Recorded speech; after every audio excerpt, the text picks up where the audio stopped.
Завершили очередной ремонт по пакету «Комфорт». У нас подготовлены стены под обои, наклеены флизелиновые обои. Сделан потолок с нишей, скрытой под карниз занавесок на две полосы для тюля и блэкаута.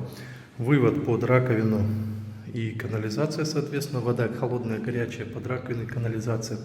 Здесь мы перенесли выходы домофона отсюда сюда.